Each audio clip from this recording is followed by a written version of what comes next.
அனைவருக்கும் வணக்கம். தமிழ்நாட்டில் கஞ்சா இல்லாத நிலையை உருவாக்குன திராவிட மாடல் அரசுக்கு ஒரு பெரிய நன்றியை சொல்லிட்டு இந்த வீடியோவை தொடங்கலாம் அப்படின்னு நினைக்கிறேன்.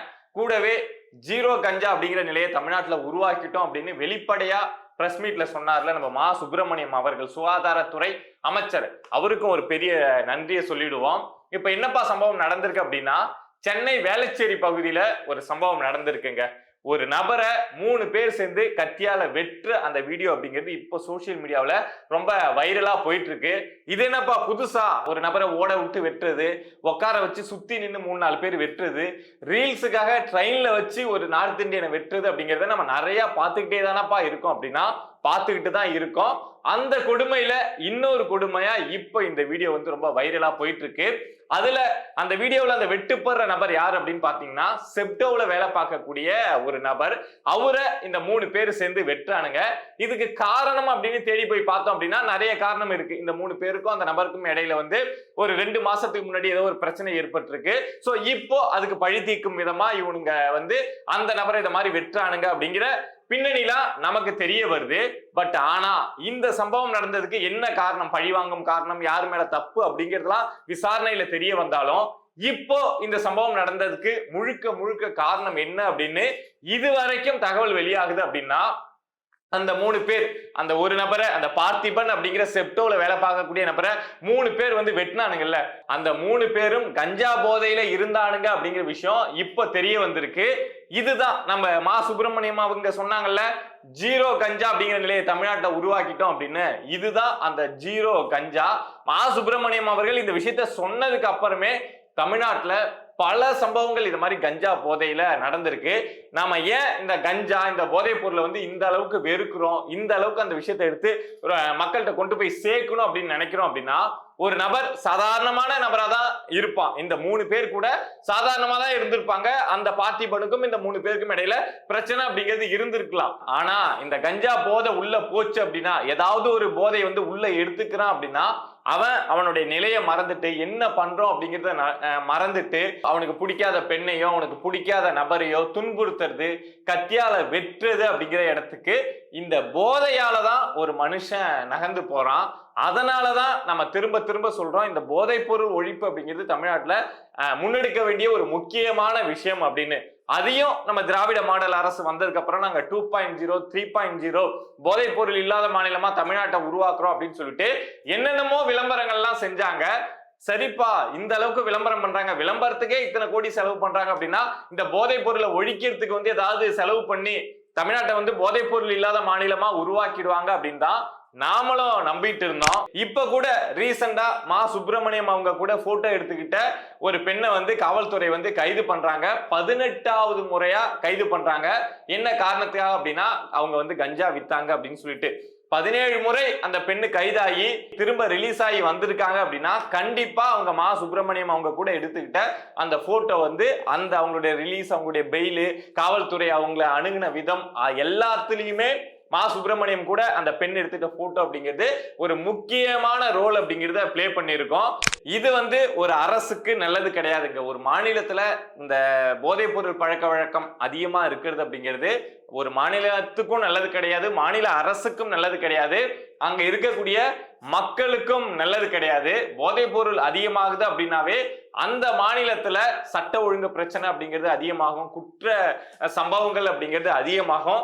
நமக்கு இருக்க கோரிக்கை என்ன அப்படின்னா, இந்த 2-3 மாசத்துல திமுக வந்து இந்த கஞ்சா ஒழிச்சிருவாங்களா அப்படின்னா, இல்ல இந்த போதைப் பொருள் பழக்க வழக்கத்தை தடுத்துருவாங்களா அப்படின்னா மாட்டாங்க. ஏன்னா அவங்க கைது பண்ணணும் அப்படின்னா அவங்க கூட்டத்தில் இருக்கக்கூடிய உதயநிதி ஃப்ரெண்ட்ஸ், இல்ல சபரீசன் ஃப்ரெண்ட்ஸ், இல்ல மேல்மட்டத்தில் இருக்கக்கூடிய நிறைய நபர்களை முதல்ல கைது பண்ணாதான் அதுக்கப்புறம் கீழே இந்த கஞ்சா வியாபாரிகளுக்கெல்லாம் வர முடியும். சோ அவங்க கைது நடவடிக்கை அப்படிங்கிறது ஆரம்பிச்சாங்கன்னா அவங்க வீட்டுக்குள்ளேயே அவங்க கை வைக்கிற மாதிரி கூட இருக்கலாம். சோ அதனால திமுக வந்து இதை எதுவும் செய்ய போறது கிடையாது.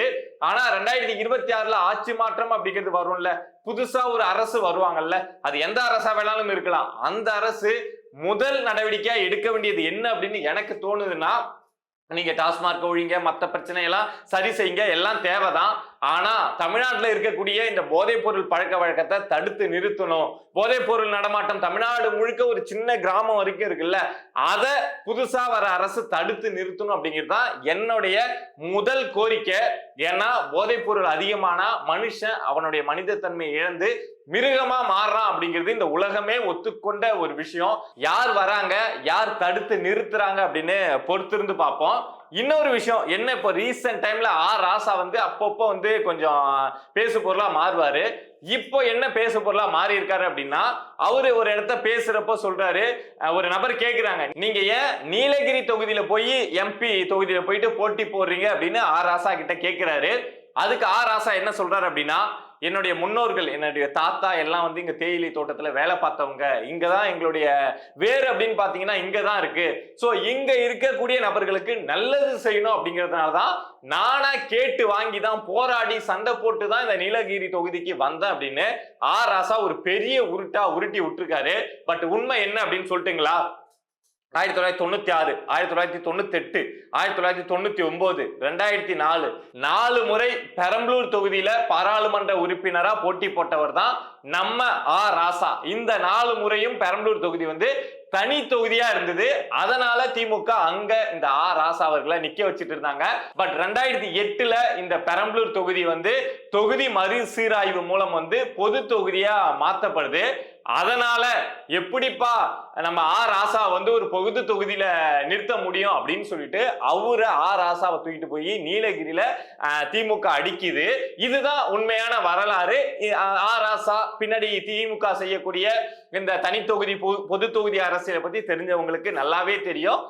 ராசா பெரம்பலூர் தொகுதி பொது தொகுதியா மாத்தினதுனாலதான் அவரை தனி தொகுதிக்கு கொண்டு போனோம் அப்படிங்கிறதுனால நீலகிரிக்கு ராசாவை திமுக கொண்டு போனாங்க அப்படிங்கிற விஷயம் வெளிப்படையாவே தெரியும். ஆனா அதை ஒத்துக்கொள்ள இந்த ராசாவுக்கு மனம் இல்லை. அதாவது என்னெல்லாம் பொது தொகுதியில திமுக நிறுத்த மாட்டாங்கப்பா, அதனால நீலகிரி கிடைச்சது, ஏதோ ஒரு தொகுதி தராங்களே அப்படின்னு நீலகிரி வந்துட்டேன் அப்படின்னு சொல்ல மனமில்லாத இந்த ராசா இப்படி ஒரு உருட்டி விடுறாரு. என்னுடைய முன்னோர்கள் எல்லாம் இங்க வேலை செஞ்சாங்க, அதனாலதான் இந்த தொகுதியை நான் கேட்டு வாங்கி வந்தேன் அப்படின்னு. அப்போ 1996ல நீங்க பெரம்பலூர் தொகுதியில நிக்கிறப்போ உங்க முன்னோர்கள் வந்து நீலகிரியில வேலை செஞ்சிருக்கலையா? இல்ல 1998, 99, 2004ல பெரம்பலூர் தொகுதியில நின்னீங்களே, பெரம்பலூர் வந்து தனி தொகுதியா இருக்கிறப்போ அப்போ நீலகிரியில உங்க முன்னோர்கள் வேலை செய்யலையா? இந்த பெரம்பலூர் தொகுதி பொது தொகுதியா மாறினதுக்கு அப்புறம் தான் உங்க முன்னோர்கள் போய் நீலகிரியில வேலை செஞ்சாங்களா அப்படிங்கிற ஒரு கேள்வி இருக்குல்ல. இந்த ராசா என்ன நினைச்சுக்கிறாரு அப்படின்னா, யாராவது கேள்வி கேட்டாங்க அப்படின்னா மிரட்டி உருட்டி பதில் சொன்னோம் அப்படின்னா அமைதியா போயிடுவாங்க. கேட்கறது ஸ்டூடெண்ட்ஸ் தானே கேட்கிறாங்க, சின்ன சின்ன பசங்க தானே நம்மளை பார்த்து கேள்வி கேட்கிறாங்க, மிரட்டுனா அப்படியே அடிபணிஞ்சு போயிடுவாங்க அப்படின்னு சொல்லிட்டு எதையோ ஒன்னு உருட்டி விட்டு அந்த உருட்டை கொஞ்சம் கம்பீரமாவும் கத்தியும் பேசி விட்டுட்டு போறாரு. உண்மை என்ன அப்படின்னா, திமுகவுல ஒரு தாழ்த்தப்பட்ட சமூகத்தை சார்ந்த ஒரு நபர் பொது தொகுதியில நிக்கவே முடியாது அப்படிங்கிறது தான் உண்மை.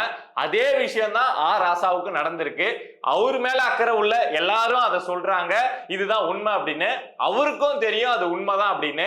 ஆனா அதை ஏத்துக்கிற மனசு ராசாவுக்கு இல்ல. ஏத்துக்கிட்டாரு, ஆமாப்பா இப்படி பண்ணிட்டாங்கன்னு ஒத்துக்கிட்டாருன்னா அவர் திமுகவிலே இருக்க முடியாதுன்னு அவருக்கு தெரியும். அதனாலதான் இவ்வளவு பெரிய ஜால்ரா அப்படிங்கறத அடிச்சிட்டு இருக்காரு. எல்லாருக்கும் பசிக்கும்ல, அவருக்கும் பசிக்கும்ல, அவரும் திங்கணும்ல, சோ தின்னுட்டு இருக்காரு. அப்படியே விட்டுருவோம். இத மாதிரி நம்மளை சுத்தி நடக்கக்கூடிய விஷயங்களை நீங்க தெரிஞ்சுக்கணும் அப்படின்னு நினைச்சீங்கன்னா பிரபா டாக்ஸ் சேனலை சப்ஸ்கிரைப் பண்ணி சப்போர்ட் பண்ணுங்க. நன்றி.